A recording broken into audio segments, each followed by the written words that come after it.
Lecture की शुरुआत 3 example देके करते हैं। तो पहला एग्जाम्पल है कि कोई गाड़ी है, उस पर 2 एक जैसे फोर्स लग रहे हैं, यानी कि 2 फोर्स जिनका मैग्नीट्यूड एक जैसा ही है, तो ये गाड़ी जो है 2f से आगे जाएगी। दूसरा एग्जाम्पल है कि कोई बॉल है जिसका मास जो है वो है 1 किलोग्राम और वो एक्सेलरेट हो रही है आगे की तरफ 1 मीटर पर सेकंड स्क्वायर की तेज़ी से। अगर इन दोनों को हम मल्टीप्लाई करेंगे तो हमें रिज़ल्ट कुछ मिलेगा, यानी कि m और a को अगर हम मल्टीप्लाई करेंगे तो हमें रिज़ल्ट क्या मिल रहा है, फोर्स का। अब तीसरा एग्जांपल कुछ यूँ है, ये बहुत इंटरेस्टिंग है कि कोई बंदा है, वो कह रहा है कि ईस्ट डायरेक्शन को हम नॉर्थ डायरेक्शन से डिवाइड करके या तो वेस्ट डायरेक्शन हासिल कर सकते हैं या साउथ डायरेक्शन हासिल कर सकते हैं। तो पहले एग्जांपल में हमने क्या देखा कि कोई फोर्स है जो कि वेक्टर है, वो नंबर से मल्टीप्लाई हुआ। दूसरे एग्जांपल में हमने देखा कि कोई वेक्टर है वो स्केलर से मल्टीप्लाई हुआ। और तीसरे एग्जांपल में है कि कोई डायरेक्शन को डायरेक्शन से डिवाइड कर रहा है। तो मैं हूँ फेल साइंटिस्ट, चलिए पढ़ते हैं। तो शुरू करते हैं मल्टीप्लिकेशन ऑफ वेक्टर से। Multiplication of a vector by a number. तो मल्टीप्लिकेशन ऑफ वेक्टर में क्या होगा कि कोई भी वेक्टर होगा वो नंबर से क्या होगा, मल्टीप्लाई होगा। किस तरह से, कुछ ऐसे कि पहले नोट करते हैं कि उसका मैग्नीट्यूड जो होगा, मैग्नीट्यूड n टाइम्स, और दूसरी पॉइंट उसकी होगी कि डायरेक्शन वो होगा या तो प्लस या माइनस, और ये डिपेंड करेगा प्लस या माइनस, ये नंबर क्या प्लस है या माइनस है, वो डिसाइड करेगा ये डायरेक्शन क्या होना है। कैसे, कुछ इस तरह से कि कोई वेक्टर लेते हैं, वेक्टर ए हमने लिया जो 2 सेंटीमीटर है, 2 सेंटीमीटर का वेक्टर है। अगर हम इसको +2 नंबर से मल्टीप्लाई करेंगे तो रिज़ल्ट क्या आएगा, 2 × 2, रिज़ल्ट आ गया B vector is equal to 4 centimetre. अब सर ये तो पता है यहाँ पे ए वेक्टर है, यहाँ पे बी वेक्टर, ये क्या माजरा है, ये ओरिजिनल वेक्टर है और ये जो वेक्टर है ये नंबर से मल्टीप्लाई होने के बाद का है। तो इसका फार्मूला लिखते हैं, फार्मूला वो है B vector is equal to n into vector A. अब ये जो बी वेक्टर है ये न्यू वेक्टर है, ये ए वेक्टर जो है ये ओरिजिनल है, और बीच में जो है n ये है नंबर। पर यहाँ पे नोट करने वाली बात ये है कि जो न्यू वेक्टर मिला है और जो पहले वेक्टर था, यानी कि ए वेक्टर था 2 सेंटीमीटर और बी वेक्टर मिला 4 सेंटीमीटर, तो ये दोनों वेक्टर जो हैं, एक ओरिजिनल और न्यू वेक्टर, ये सेम काइंड है, यानी कि एक ही किस्म के हैं, और उनका यूनिट जो है वो भी तब्दील नहीं हुआ, यानी कि यूनिट भी क्या है, सेम है। अब सेम काइंड, यूनिट सेम, ये क्या माजरा है। अब सेम काइंड का कुछ मतलब यूँ है कि अगर हमने फोर्स को किसी भी नंबर से मल्टीप्लाई किया तो जो न्यू वेक्टर बनेगा वो भी फोर्स ही होगा, ये ओरिजिनल वेक्टर। अब वो किसी भी नंबर से मल्टीप्लाई होगा, कोई भी हो सकता है, नंबर 0 भी हो सकता है, नंबर प्लस भी हो सकता है, नंबर माइनस भी हो सकता है। तो उसके बाद जो न्यू वेक्टर मिलेगा हमें वो भी वेक्टर ही होगा। तो यानी कि सेम काइंड का ये मतलब है। अब इन्हें नोट करें तो इसके केसेस करवाएं। अब केसेस करवाते हैं। Case A, if n greater than 0 या नंबर जो होगा वो पॉजिटिव। अगर कोई भी नंबर पॉजिटिव है तो अगर उससे किसी भी वेक्टर को हम मल्टीप्लाई करें तो क्या होगा। तो एग्जांपल है कि वेक्टर ए हम लेते हैं जो कि 3 सेंटीमीटर उसकी लेंथ है। अगर इसको हम नंबर 3 से हम मल्टीप्लाई करें तो ये कुछ इस तरह से बन जाएगा, यानी कि जो न्यू वेक्टर बनेगा वो इसकी साइज से 3 गुना बड़ा होगा, क्योंकि वो किस नंबर से मल्टीप्लाई हुआ है, 3 से। तो पहली पॉइंट लिखने वाली ये है कि इफ़ नंबर जो है वो पॉजिटिव है then the direction of new vector and original vector will be same, will be same. अब ये क्या माजरा है, यहाँ आप कह लें कि पैरेलल होंगे दोनों, यहाँ कह लें कि थीटा जो होगी उन दोनों के बीच में वो होगी 0। अब ये क्या सीन है सर, ये जो ओरिजिनल वेक्टर था उसको हमने नंबर 3 से मल्टीप्लाई किया, तो रिजल्ट क्या आया कि जिस डायरेक्शन में ओरिजिनल वेक्टर था उस डायरेक्शन में हमें न्यू वेक्टर मिला, यानी कि सेम डायरेक्शन है। अगर सेम डायरेक्शन है तो ये पैरेलल हैं। दूसरी बात, इन दोनों के बीच में कोई भी शिफ्ट नहीं आया एंगल का, यानी कि थीटा कितनी है 0 डिग्री। और दूसरी बात ये है कि its magnitude is depends on number, यानी कि n। अब यहाँ पे हमने n क्या लिया, 3 लिया, तो इसका जो मैग्नीट्यूड है वो 3 के हिसाब से होगा, यानी कि 3 × 3 9 हो गया। यानी कि नंबर के हिसाब से कितना नंबर है वो डिसाइड करेगा कि जो न्यू वेक्टर है उसकी लेंथ यानी कि साइज कितनी होगी। बट यहाँ पे remember if number is greater than 1 then new vector will be longer than original vector. अगर कोई भी नंबर 1 से ज़्यादा होगा तो जो न्यू वेक्टर हमें मिलेगा वो ओरिजिनल वेक्टर से भी ज़्यादा होगा। कैसे, कुछ इस तरह से हम एक्सिस लेते हैं, ये है x, ये है y, और कोई वेक्टर है जो 45 डिग्री का एंगल बना रहा है x और y एक्सिस के साथ, और इसका वैल्यू है वेक्टर a लेते हैं, वो है 3 न्यूटन का। अगर इसको हम नंबर 2 से मल्टीप्लाई करेंगे तो रिज़ल्ट कुछ ऐसा बनेगा, ये है x, ये है y, तो ये जो वेक्टर है ये होगा तो 45 डिग्री पे ही, पर इसका जो मैग्नीट्यूड है वो नंबर के हिसाब से बढ़ जाएगा, यानी कि ये बन जाएगा 6 न्यूटन, ये बना न्यू वेक्टर। तो बात ये है कि अगर नंबर 1 से बड़ा है तो उसका मैग्नीट्यूड जो है यानी कि साइज़ वो हमेशा ओरिजिनल वेक्टर से बड़ी होगी। अब दूसरा केस करते हैं, case B, if n less than 0 या n नेगेटिव। एग्जांपल लेते हैं कि कोई वेक्टर है जो कि a वेक्टर से डिनोट करते हैं हम, उसका मैग्नीट्यूड है 3 सेंटीमीटर। अगर इसको हम माइनस नंबर 3 से मल्टीप्लाई करवाएं तो कुछ रिजल्ट ऐसा बनेगा, यानी कि -9 सेंटीमीटर। इसका डायरेक्शन पूरे का पूरा चेंज हो गया, कितना डिग्री, 180 डिग्री का, कुछ इस तरह से। यानी कि b vector is equal to n into vector a, तो b वेक्टर बन रहा है, तो यहाँ पे n कितना है -3 और वेक्टर a 3, तो रिजल्ट बनता है b vector is equal to -9 centimetre. यानी कि इसकी साइज़ जो है वो नंबर के हिसाब से बढ़ गई। अब यहाँ पे माइनस क्या शो कर रहा है, माइनस बता रहा है कि जो वेक्टर ओरिजिनल था उसका डायरेक्शन 180 डिग्री पे हो गया है। तो नोट करवाएं पहली बात कि इफ़ n नेगेटिव, अगर नंबर नेगेटिव होगा देन द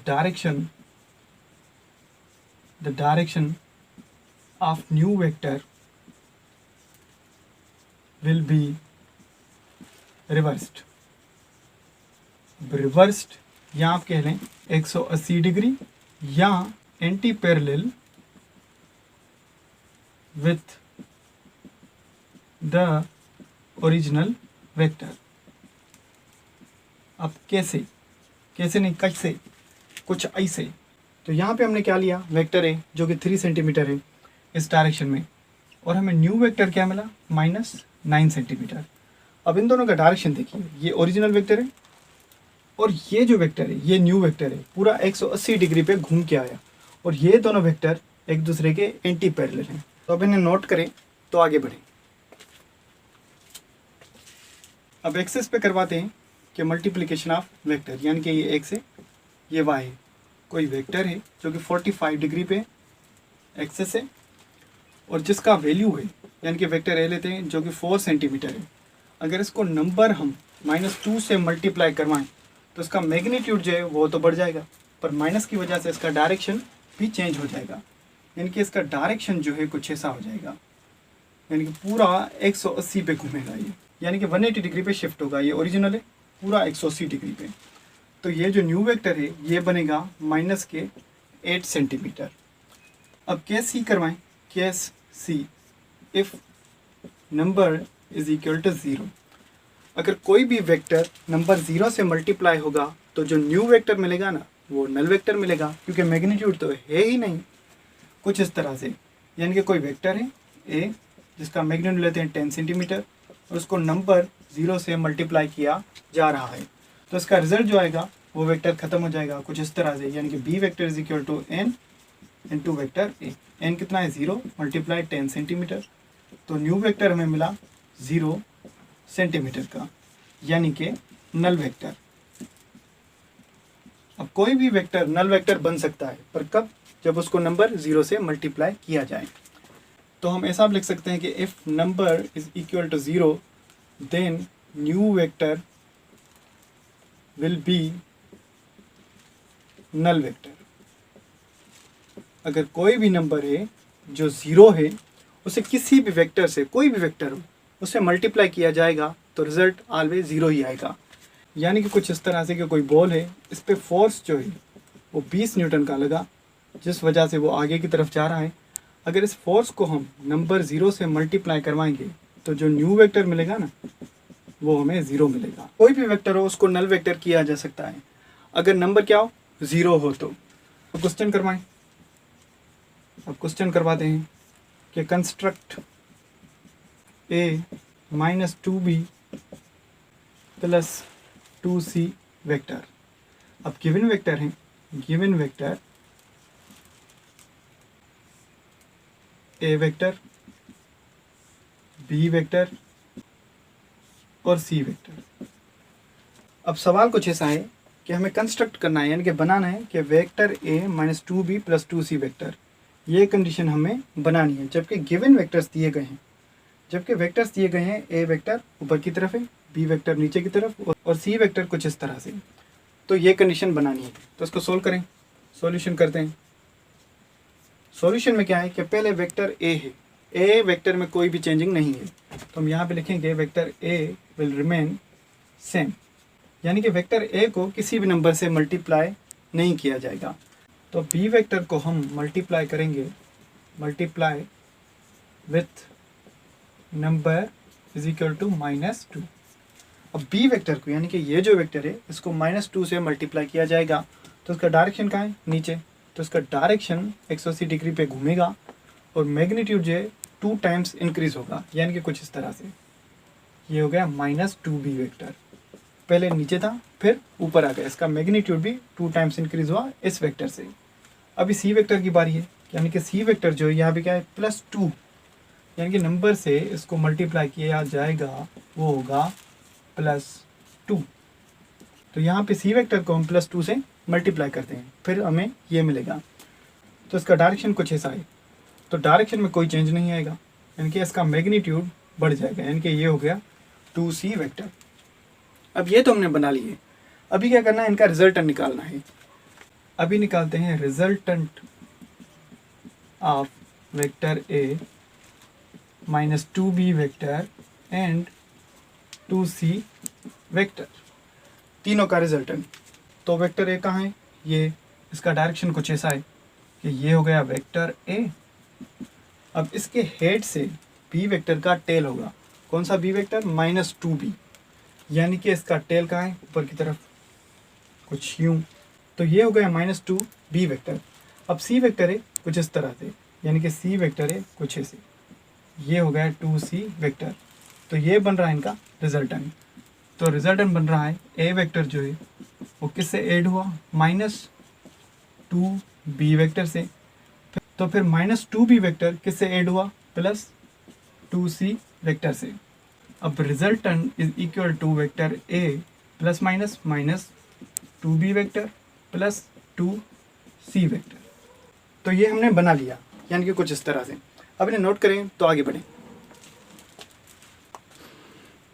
अभी क्वेश्चन 2 है, दूसरा सवाल कि find the resultant of 2a minus 3b vector if vector a is equal to I plus j plus 2k and b vector is equal to 4i minus 3j minus 2k। तो यहाँ पे हमें resultant निकालना है 2a vector minus 3b vector का, जबकि a vector और b vector दोनों गिवन हैं। तो सॉल्व करें पहले। तो सॉल्यूशन में पहले आता है कि वेक्टर a जो है वो किससे मल्टीप्लाई हुआ पड़ा है, नंबर 2 से। तो हम लिखेंगे कि वेक्टर a जो है वो मल्टीप्लाई होगा, multiply with n is equal to +2। तो ये जो a वेक्टर है वो +2 से मल्टीप्लाई होगा तभी 2a बनेगा, यानी कि कुछ इस तरह से 2a vector is equal to 2। और वेक्टर a इसका वैल्यू भी वो क्या है, i + j + 2k, i + j + 2k। तो मज़ीद सोल्व करें तो ये बनेगा 2a vector is equal 2 × i, ये बन गया 2i + 2j + 4k, यानी कि ये 2 कॉमन है तो सबसे मल्टीप्लाई होगा। अब दूसरी सिचुएशन ये है कि b वेक्टर जो है वो -3 से मल्टीप्लाई हुआ पड़ा है। तो यहाँ पे लिखेंगे कि वेक्टर b जो है वो मल्टीप्लाई करवाएंगे विथ नंबर जो है वो क्या होगा, -3। अब -3 से इसको मल्टीप्लाई करेंगे b वेक्टर को, तब ही हमें -3b वेक्टर मिलेगा। तो कुछ इस तरह से -3b vector is equal to -3। तो b वेक्टर का वैल्यू कितना है, 4i - 3j - 2k, यानी कि 4i - 3j - 2k। तो ये बनेगा -3b vector is equal to -3 × 4, ये बन जाएगी -12i minus into minus plus 9j minus into minus plus 6k। तो अभी निकालते हैं resultant of 2a vector and -3b vector. तो रिजल्टेंट कुछ यूँ बनेगा कि 2a वेक्टर -3b वेक्टर। तो resultant is equal to 2a vector कितना है, 2i + 2j, 2i + 2j + 4k, और -3b कितना है, -12i + 9j + 6k, ये प्लस। तो ये प्लस फार्मूला वाली। तो अब रिजल्टेंट मिलेगा 2i - 12i, तो ये बनेगा -k 10i + 9 + 2, ये बनेगा +11j, और +6 और +4 ये बन गए +10k। ये बन गया इनका रिजल्टेंट। तो अभी इन्हें नोट करें। तो multiplication of vector with scalar पढ़ाएं।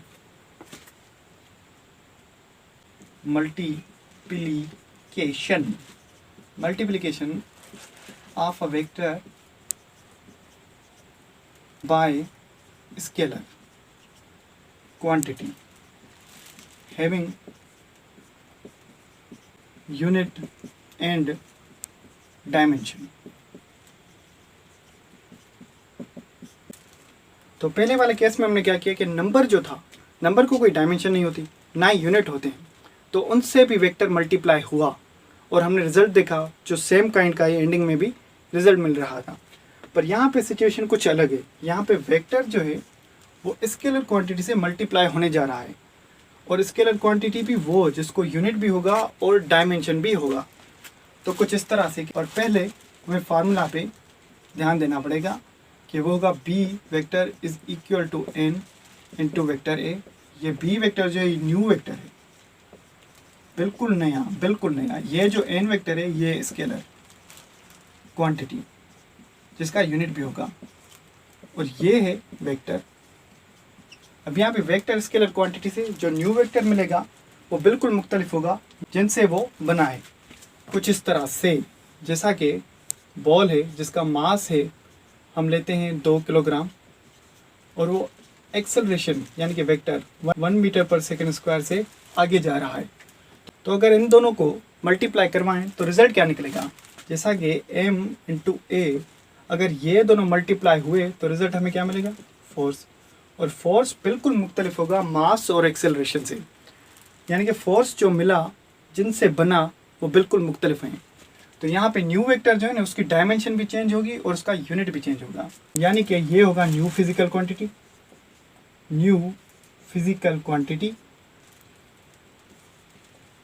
Quantity, और ये जो है ये स्केलर, ये है वेक्टर। यानी कि वेक्टर और स्केलर मल्टीप्लाई होकर न्यू फिजिकल क्वांटिटी बनाते हैं। तो दूसरा एग्जांपल कि कोई बॉल है, फिर भी बॉल को ही लेते हैं, जिसका मास है 2 किलोग्राम। अब ये 2 मीटर पर सेकंड की रफ्तार से आगे जा रहा है। तो अगर इन दोनों को मल्टीप्लाई करेंगे, यानी कि ये स्केलर है और ये वेक्टर है, तो रिजल्ट क्या निकलेगा? वेक्टर ही। तो वो होगा मोमेंटम, यानी कि m into v is equal to p. पर यहाँ पे एक बात जहन में ज़रूर रखें कि जब वेक्टर और स्केलर मल्टीप्लाई हो रहे हैं तो जो न्यू फिजिकल क्वांटिटी बन रही है वो भी वेक्टर ही है, यानी कि इन दोनों से मल्टीप्लाई तो होंगे पर रिजल्ट वेक्टर में ही मिलेगा। यानी कि फार्मूला से वेरीफाई कराएं, यानी कि B vector is equal to N into vector a. ये एन क्या था? स्केलर। पहले एग्जांपल में हमने मास लिया और उसको वेक्टर से हमने मल्टीप्लाई करवाया। तो पहले एग्जांपल में वेक्टर कौन था? एक्सेलरेशन। तो उनका रिजल्ट भी क्या मिला? वो भी वेक्टर ही मिला। तो उनसे मिलकर बना फोर्स। अब दूसरे एग्जांपल में हमने क्या लिया? स्केलर, जो कि मास था, फिर वो मल्टीप्लाई हो रहा है वेक्टर से, और वहाँ पे वेक्टर कौन था? वेलोसिटी। और इन दोनों का रिजल्ट क्या बना? वो भी वेक्टर ही, और वो कौन सा था? मोमेंटम। यानी कि जो वेक्टर्स हैं वो स्केलर से मल्टीप्लाई हो रहे हैं, पर जो उनका रिजल्ट निकल रहा है वो वेक्टर ही है, पर बिल्कुल मुख्तलिफ है जिनसे वो बना है। बट रिमेंबर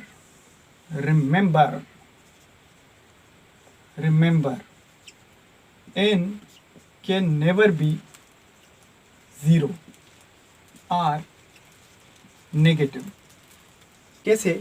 अब यहाँ पे n जो है वो स्केलर क्वांटिटी है और वो ज़ीरो या नेगेटिव नहीं हो सकती, बल्कि ऐसा कहना होगा कि जो मास है वो किसी चीज़ का 0 किलोग्राम है और किसी खास रफ्तार से आगे जा रही है। तो 0 किलोग्राम तो मास होता ही नहीं है, ना ही -20 किलोग्राम किसी चीज़ का मास हो सकता है, इनके मास नेगेटिव नहीं हो सकता। जो इस कंडीशन में जो नंबर यानी कि स्केलर है वो ना ही नेगेटिव होगा ना ही ज़ीरो होगा। अब इन्हें नोट करें तो एक फ़न फैक्ट बताएं मल्टीप्लिकेशन के हवाले से। फ़न फैक्ट बताते हैं। फ़न फैक्ट किस हवाले से? मल्टीप्लिकेशन ऑफ वेक्टर के हवाले से, कि a vector can be multiplied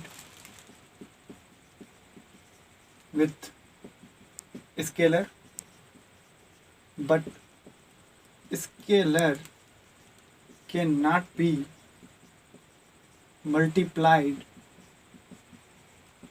with vector.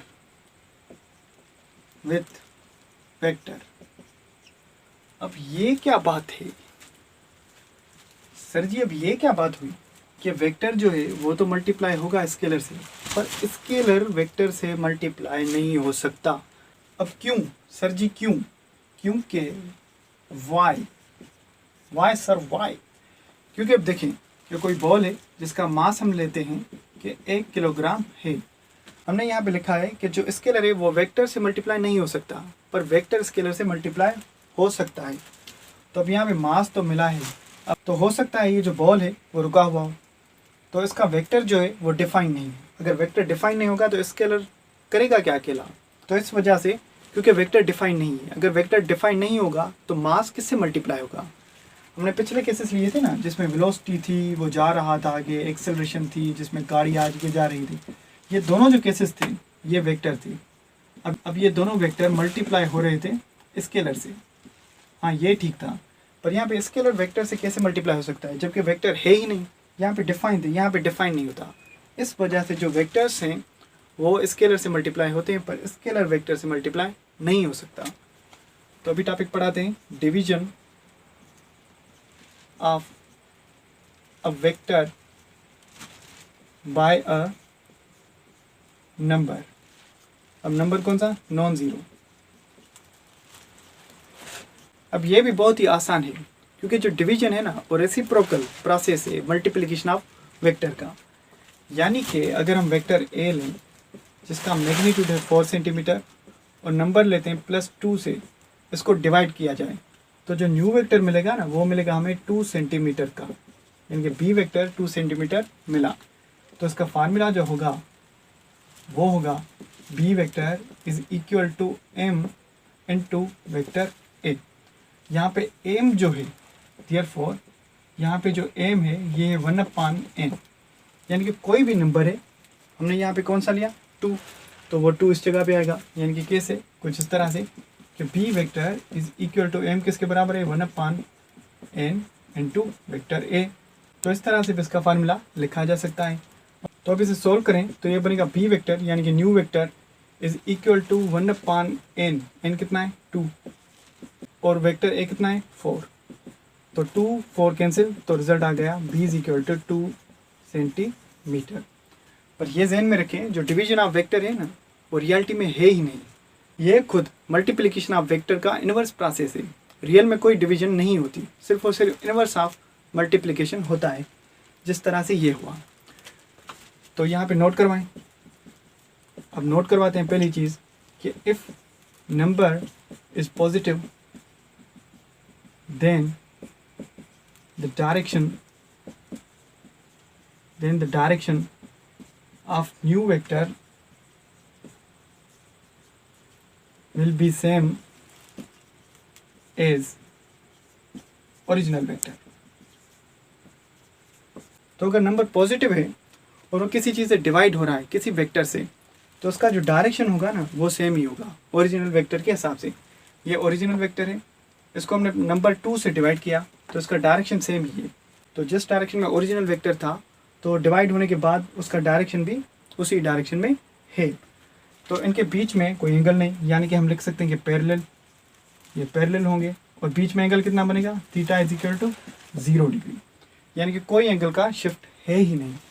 अब दूसरी पॉइंट, इसका मैग्नीट्यूड जो है, मैग्नीट्यूड डिपेंड्स ऑन नंबर। अब नंबर कौन सा सेलेक्ट किया जा रहा है जिससे वो ओरिजिनल वेक्टर डिवाइड हो रहा है, वो डिसाइड करेगा कि जो न्यू वेक्टर है उसका मैग्नीट्यूड कितना होना चाहिए। यहाँ पे कितना है 4 था और उसको 2 नंबर से डिवाइड किया तो हमें कितना मिला 2, यानी कि यहाँ पे मौजूद नंबर वो डिसाइड करेगा कि जो न्यू वेक्टर है उसका मैग्नीट्यूड क्या होना है। अब इन्हें नोट करें तो division of vector negative number से करवाएं। अभी लेते हैं if n is equal to negative. अब नेगेटिव नंबर हो और फिर डिवाइड हो तो फिर क्या होगा, यानी कि वेक्टर a है जिसका मैग्नीट्यूड हम लेते हैं 9 सेंटीमीटर और उसको नंबर -3 से डिवाइड करते हैं, तो न्यू वेक्टर जो बनेगा उसका डायरेक्शन रिवर्स होगा और उसका मैग्नीट्यूड -3 सेंटीमीटर होगा। यानी कि फार्मूला के हिसाब से देखें तो b is equal to 1/n into vector a, तो 1/n कितना है -3 और वेक्टर a कितना है 9, तो ये कैंसिल हो गए, तो रिजल्ट बन रहा है b 3 सेंटीमीटर। तो यहाँ पे क्या हुआ कि जो वेक्टर था अगर उसको नंबर नेगेटिव से मल्टीप्लाई किया गया तो उसका डायरेक्शन पूरा 180 डिग्री बन गया, यानी कि घूम गया। तो यहाँ पे पहली चीज़ हम लिखेंगे इफ़ n जो है वो नेगेटिव होगा, if number is negative then the direction of new vector will be reversed। यहाँ हम कह लें कि एंगल बनेगा 180 डिग्री, ओरिजिनल वेक्टर से होगा एंटी पैरेलल, यानी कि वही कहानी हुई जो मल्टीप्लिकेशन ऑफ वेक्टर्स की हो रही थी जब नंबर नेगेटिव था तब। और दूसरी बात यह है कि जो इसका मैग्नीट्यूड है, मैग्नीट्यूड वो होगा n टाइम्स यानी कि नंबर कौन सा हम ले रहे हैं उसके हिसाब से इसका मैग्नीट्यूड डिसाइड होगा। अभी पढ़ाते हैं बहुत ही इंटरेस्टिंग, यानी कि कैन वी डिवाइड 2 वेक्टर्स, क्या हम 2 वेक्टर्स को डिवाइड कर सकते हैं? तो आंसर जो है वो है नो। पर क्यों 2 वेक्टर्स डिवाइड नहीं हो सकते? जी बिल्कुल नहीं। कैसे? जैसा कि कोई गाड़ी है और उस पर फोर्स लग रहा है जो कि इस डायरेक्शन में है और उस फोर्स से एक्सेलरेशन बन रही है और वो भी इस डायरेक्शन में ही है। तो अभी बात हो रही है कि अगर इन दोनों को डिवाइड करें तो क्या बनेगा। तो अब यहाँ पे हम फोर्स मानते हैं 20 न्यूटन का और एक्सेलरेशन जो है वो हम मान रहे हैं 2 मीटर पर सेकेंड स्क्वायर की।